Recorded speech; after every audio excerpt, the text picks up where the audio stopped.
it's not easy to look at one's own successes as well as failures, and then learn from them. It's probably the most difficult task of all.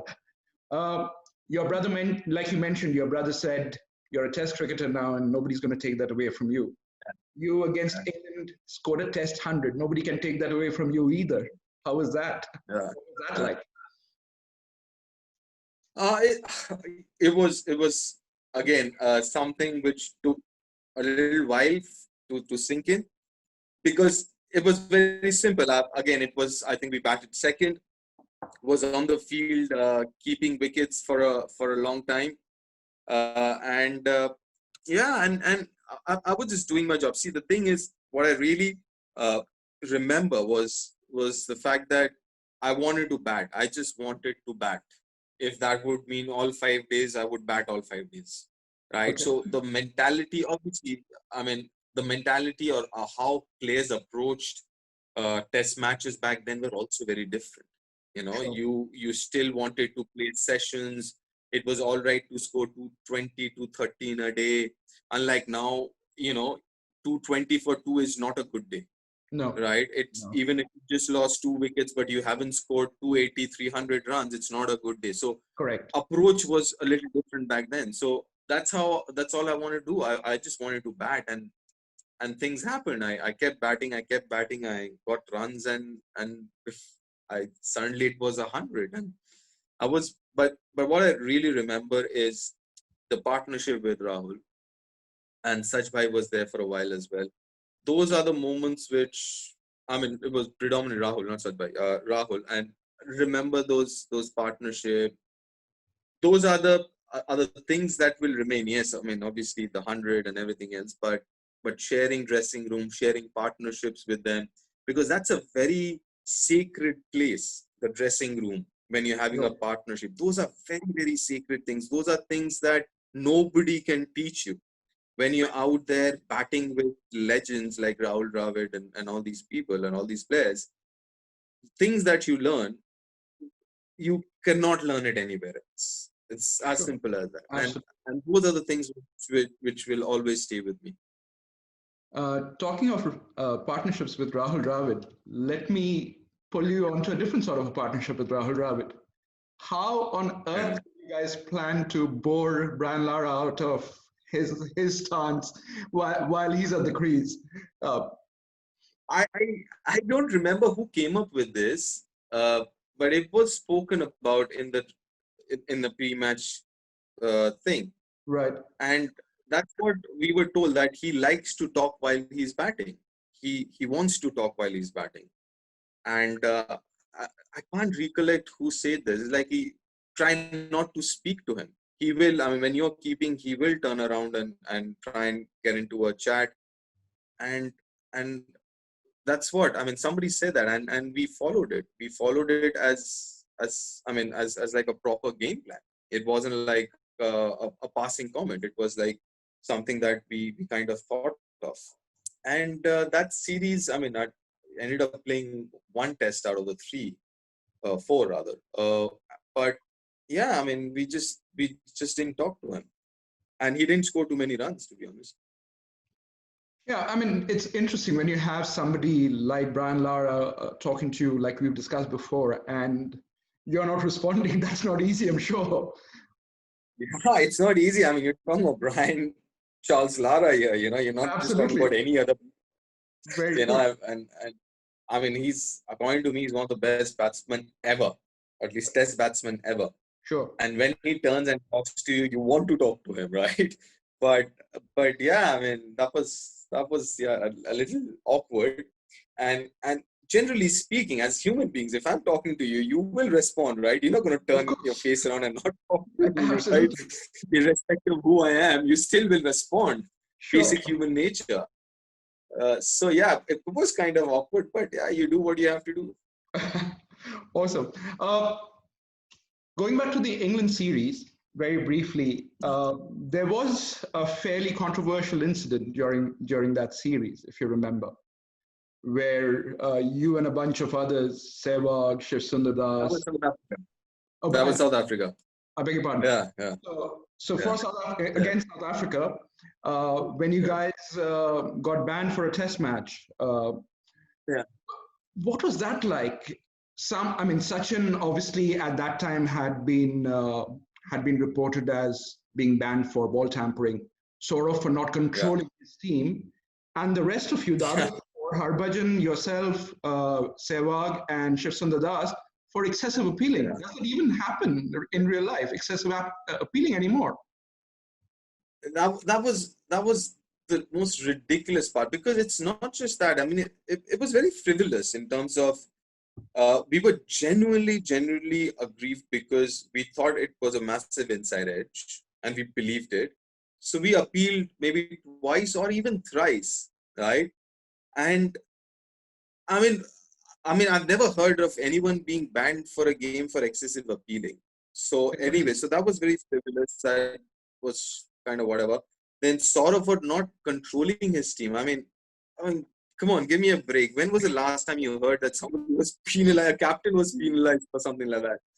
And and then it was such a ball tampering thing. I mean, listen, it wasn't, right. It wasn't, because what he was doing, he was taking the grass off the seam, and that is that is legal as it gets. Right. Because what happens is, when the seam lands on a green top, the seam gathers whatever is there on the surface, right? Sure.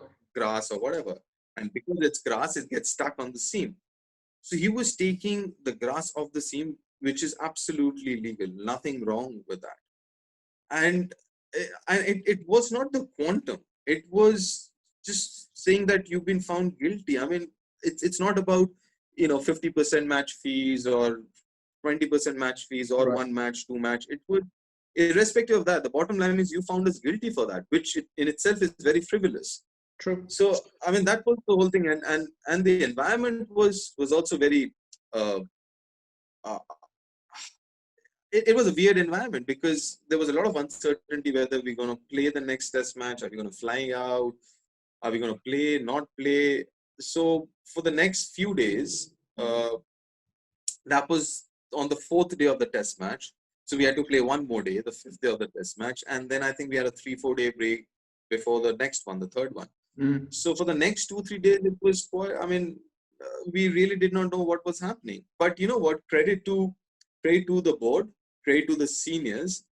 They kind of protected us from all that. Protected us in the sense, sort of said, don't worry, we are handling it. Sachin said, don't worry about it. We'll look after. So was Rahul and Anil Bhai and all that. So That's brilliant. they were doing all the talking with the board and everything else, trying, and the manager, Dr. Bhargav, was our manager on that tour. So they were handling it. They kind of protected us from exposure to all that, because what happens naturally is, the media or whatever would want to ask and all, but they made sure that we are protected and they would do whatever was needed to be done. Right. No, I'm interesting, and you'll always look back on the times when seniors of such stature have obviously protected you guys and handled the situation, which in itself is a lesson in leadership, really, more than anything else. Which actually brings me to the next point. You then post your playing career, moved on to the media side of things. Uh, Yeah. why the interest in media and commentating? Was it just to stay in touch with the game? Was it something that you actively wanted to do? Or did it just happen? No, that wasn't something that I had planned again. It so happened that I was head of operations for an IPL team, the Pune Warriors. I was a cricket operations head. So there was 2013, and there used to be a tournament called Champions League, right, where the top teams from all these T20 leagues would come and play. So Yep. this was, I think, month of September or October, and I get a call from Star, and they were like, "Would you want to try and do this?" I was like, "Yeah, I'm not doing much." So it was I think a 7 to 10 day gig. I was like, "Right, I'm not doing much, so I might as well." And what happened was, I think it was this first game or the second game, and I was standing there with James Rigo, who was the head of BCCI production at that point in time. And we were standing and chatting, and James was like, Deep, why don't you try in commentary? I was like, listen, I haven't thought about it, but I'll give it a go. So then he Dave Shriyan, who was the director then, but he heads now. Dave gives me a call in a few days' time. It's like, there's a Duleep Trophy finals at Kochi. Are you free and all? I said, yeah, I'll come and do it. And then I did that, and I loved it. And I loved it. I think that's the best job in the world, to be honest. Absolutely, it's definitely on my aspiring list for sure. I can assure you that. Uh, Before I go into some other elements, Deep, just a quick one on the domestic scene. You are one of the You're regarded as one of the most Yeah. successful Bengal captains ever. You took Bengal to two successive Ranji Trophy finals. Um, what was that experience like? Do you regret not having been able to cross that hurdle in both those attempts right at the end?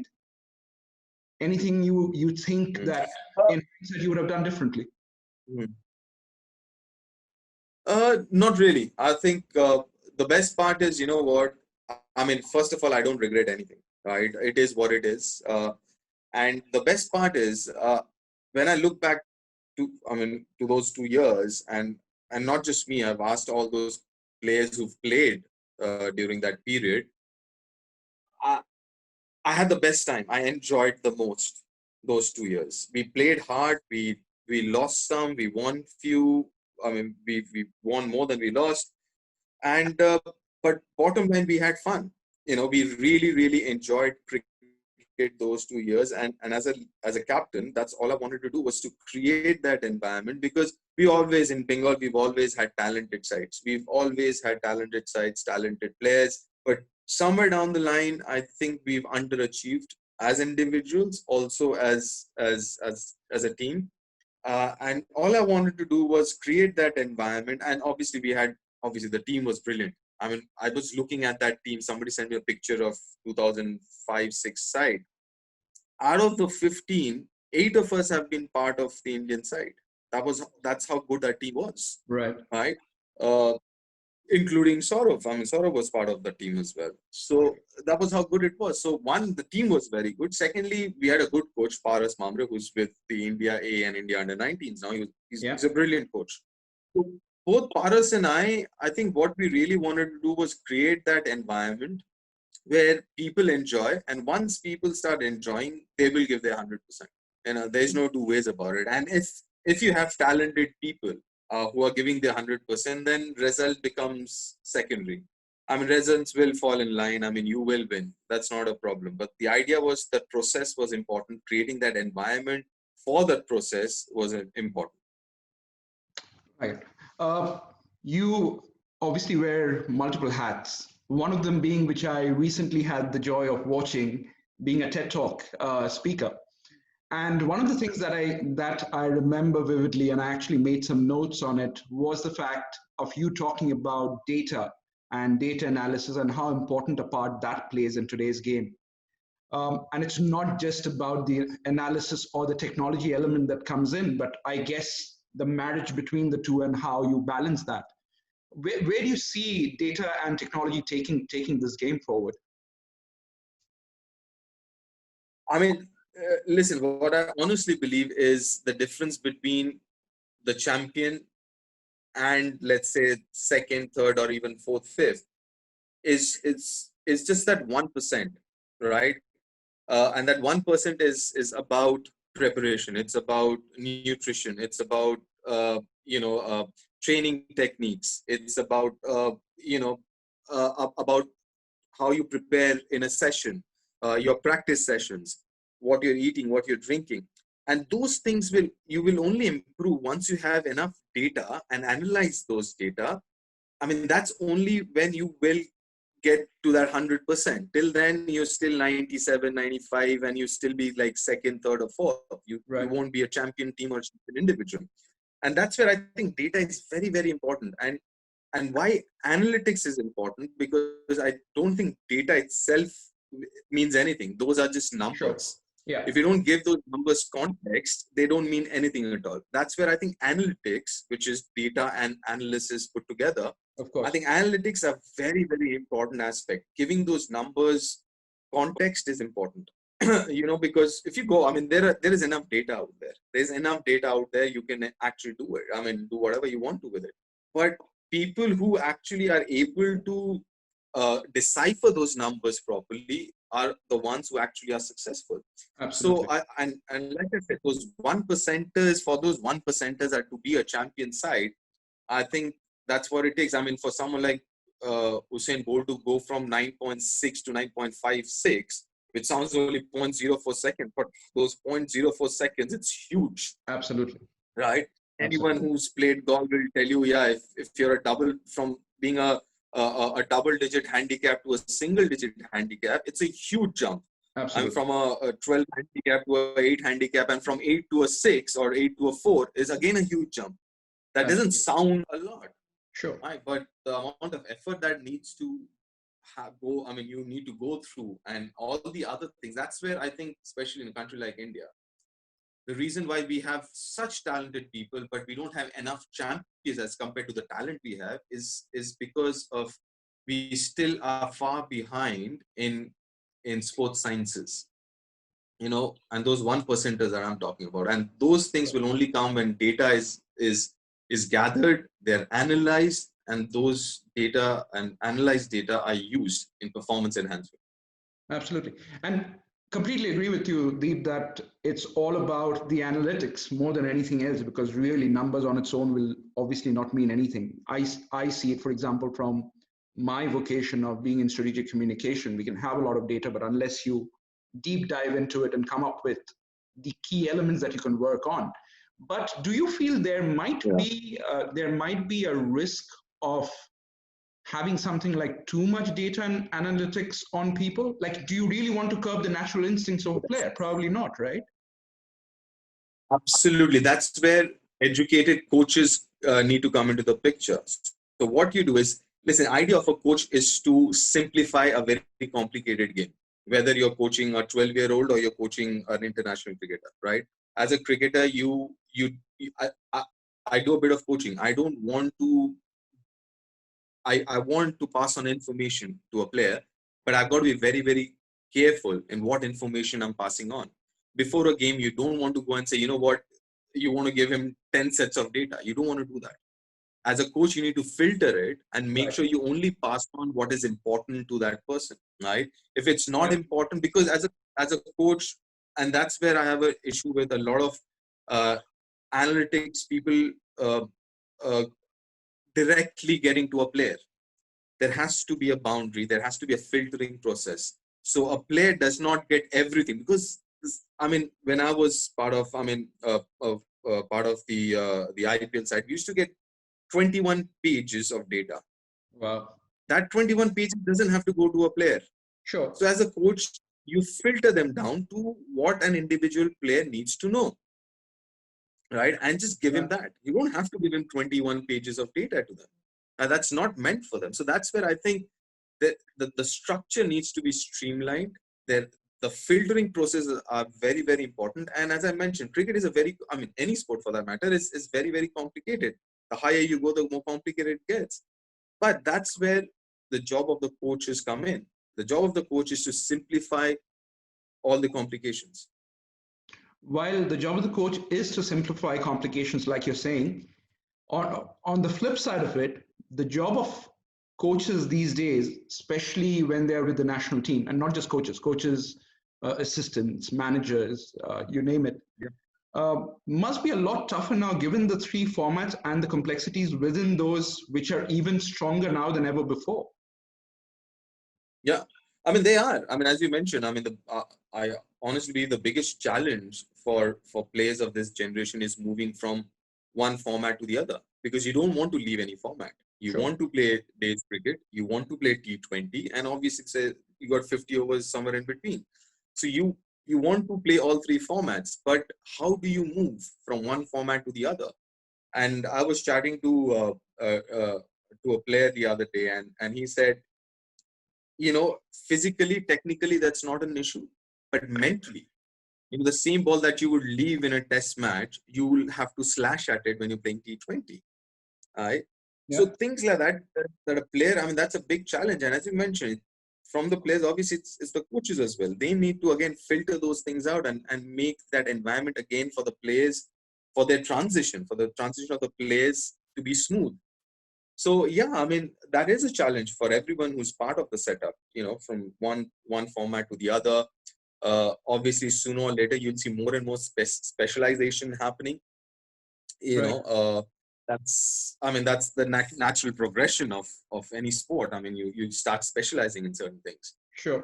And that's where I think, obviously coaches and players will have to slowly find a way out of this, or find a way to sort this out or handle this.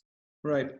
Deep, in your opinion, what should, or what is probably a better way of, maybe there's no right or wrong answer to this, to be honest, but you see somebody like Australia, a team like Australia, where for the longest time they had different captains for different formats. And Yeah. we've had this eternal debate where they should have one captain across all formats, like we do now in India, or different ones for different formats. What's your take on this? I'm not averse to that idea. I think different formats, different captain is fine. But again, a lot of it depends on situations. For example, let's say England for that matter, right? You have a wonderful captain, Ian Morgan, but he does not play Test cricket. So obvious reasons, you have got to have two different captains, right? Sure. Then you have a situation like India, where there are a lot of common players who play all three formats, right? There are at least 4-5 players who play all three formats, if not more, or at least they're in the fray, right? So that's where you got to be a little careful. Then the other important thing, I'm talking about the Indian scenario right now. You've got a World Cup which is still scheduled for October. Then you have another World Cup next year. Then you have another World Cup the year on. So till 23, you would have a World Cup almost every year, right? Only I think 22, you don't have one, it seems. Yeah. But you might have a Champions Trophy or whatever it is. So what happens in white ball cricket, you have a target that you start preparing for, right? So World Cup would be that target. So all I'm saying is, it's not a bad idea, even for a country like India, to have two captains. The new guy who's coming in, to set up his own team, because every captain would have his own way of leading a side, would want to have its own mark his own stamp on that team, the way he wants to run it. But you've got to give time to that new guy coming in, right, to set up his own team before a tournament like a World Cup. You've also got to give time to the players to adapt to the new captain also. Sure. Right? Because the player also has to understand, okay, this is how this captain wants me to play. This is what he expects from me. So that is where I think you've got to be careful in a country like India, where, let's say, the big debate. Let's answer that question. The big debate right now is Rohit for white ball and Virat for red, right? Yeah. But Rohit and Virat both are playing all three formats, right? So you got to be very, very careful how you handle this situation. They're good captains. Both of them are good captains. Rohit has proved that in whatever series that he's captain for India, he's done very well as a captain for India. He's done very well as a captain in the IPL for MI. Yeah. And Virat has done all right in the last 3-4 years, and he's only improving. The last couple of years, he's been really good. Last year, especially, he's been very good as a captain. Absolutely. So I think you've got to be very, very careful how you handle those situations. It's not as straightforward, as black and white as it seems from the outside. No, sure. I mean, it's always a difficult balance between these sort of elements, right? Where there are so many, not just strengths and weaknesses of players, but also the characters that come into the fray. India, obviously, over the past, if you look at the past 15 odd years of the game, from the time Sourav was captain to then Dravid and then Dhoni and now Kohli, that in itself has been a roller coaster ride. So I can completely align to what you're saying in terms of how do team members who've been across captains need to adapt to that changing style as well, keeping their own performances and the team's performance in mind. So that in itself is probably a very interesting challenge. A couple of final questions, Deep, before we wind down. Your two sons, from a personal point of view, are they interested in cricket at all? Do they play the game at all? The older one isn't, but the younger one, who's 12, he's interested. The older one is more into computers and all that. but I still used to send them till last year. They would go to a cricket academy and coaching center, and that is because I think cricket as a sport is a huge learning experience, right? uh, Mixing with people of different backgrounds, socioeconomic or whatever backgrounds, Sure. just trying to understand. And because, you know, the idea is our kids, they live in a cocoon, right, in a bubble. And I just want them to get out of that cocoon and see the world. Sure. I mean, so that's the reason I send them for good 2-3 years to see how it is, how's the world out there, Right. right? For them, a lot of things come naturally, which is actually not a necessity. A lot of things they think are, an AC in the room or a phone is, I mean, come on, that's a necessity, but it's not. I mean, No. that's not for the major part of the population. So they need to know the world as well. I think a sports ground or playing a sport is a amazing teacher who teaches you what life is all about, what the world is all about. Sure. You mentioned earlier about your foray and you're starting to get into online coaching. Tell us a bit more about that. What's the thought process behind it, or how are you working towards that?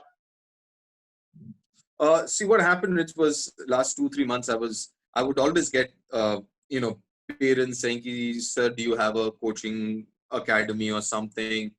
Or "Sir, I can send you a video of my kid," and they would, and I would kind of tell them whatever I thought. And then last couple of months, I was saying, I was like, "Why don't I do this properly? In a structured way, where kids can send their videos and I can give my suggestions, what I think of that." That's how the the idea started from. And then now I thought, let's take it a little forward. And now I'm working on this website, which should be up by, I mean, soon. It's called crickettree.com, CRICKETREE, crickettree.com. And where just basically it's like, what, in India, I mean, it. In India, what we do is after schools, I mean, after your proper school stuff, you also have extra help, right? Tuition, we Yeah. call it here. So it's like that. It's like personal coaching or mentoring kids, doing, because what happens is when you're going to a sports academy or something, it's like school, right? Sure. You need very good teachers all along, but the same teacher who taught you in class 8, chances are he won't be, I mean, that person is not the right person to teach you in class 12, right? Absolutely. He's brilliant at 8, but then you also have to graduate. So in cricket, if you take that analogy and say, you know what, if you're playing in higher level, you might need a little more help. Or if you want to take that leap forward or step forward, you might need some extra help, and you need that extra help. I'm there. If you need to know something more. So this is more like personal coaching. So there'll be one-on-one stuff and things like that, and obviously a video and stuff. So I've got a couple of software. So also, I mean, that's where technology also helps. So getting data and stuff like that. So Sure. that also helps. So, but this is what it is.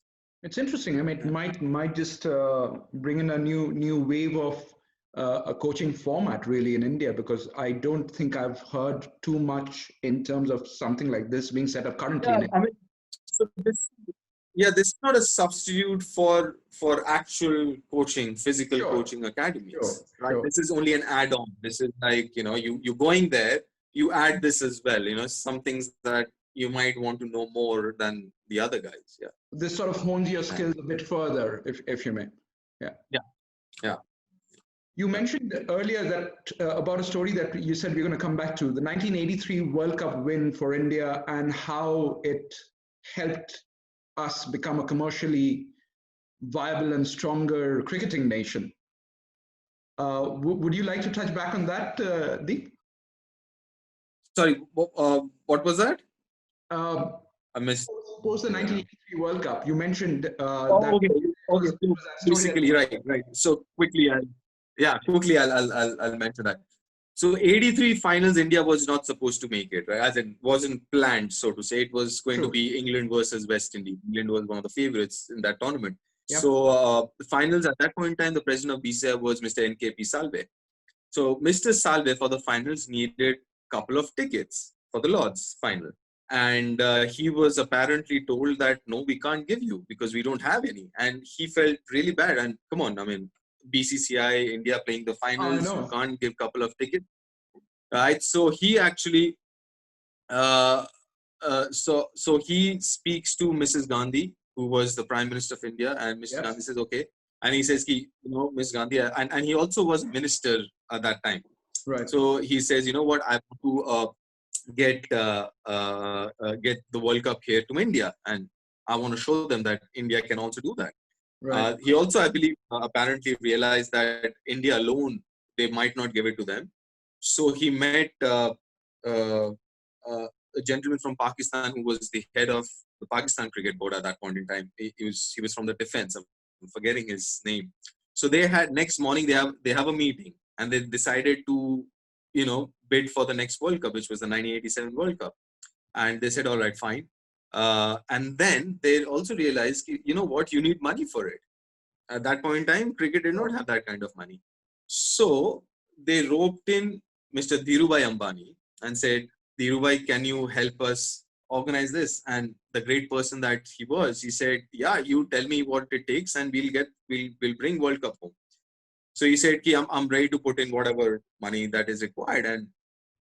And that's that. So then I guess at that point in time, the English board said, okay, they guaranteed some 20,000 pounds as a guarantee fee or something like that. And India, Pakistan together doubled it to 40,000. So that's how cricket became commercialized. That was the time when money started coming in, and when legends like Dhirubhai Ambani gets into something, he gets into something. Absolutely. And that's why the 87 World Cup, I remember, was called the Reliance World Cup, because of that very reason. I remember actually watching the finals at the Eden Gardens, England and Australia. It was just amazing. It was an amazing experience. That was the first of, thankfully, a few more that I've watched live in terms of World Cup finals. But that was definitely my first and thoroughly enjoyable. Deep, one final question, and it's easier to obviously answer this probably in hindsight than any other. You mentioned that you don't have regrets, which is awesome. But if you were to go back on this journey again, would you? Would you do anything differently? Absolutely, yes. If you ask me if I would do a few things differently, yes, because if I knew even 60-70% of what I know now back then, I think things could have been different. But again, no regrets, because I wouldn't have known all this that I know now if I hadn't been on that journey. So yeah, no regrets. All I want to do now is kind of continue on this journey, keep learning, and also kind of pass on what I've learned over the years to whoever is interested and whoever wants to know. So yeah, it's a process where I keep learning, and whatever I've learned, I pass it on as well. Well, when people such as you look at gathering learning from life and then passing on to others, I'm sure there'll be loads of takers out there. That'll happen. All the very best for the website that's coming up for your online academy. I'm sure it'll be a great success. And we look forward to many more stories from you from the media front on the cricket field. Awesome. It's been sure. Thank you so much. Thank you so much.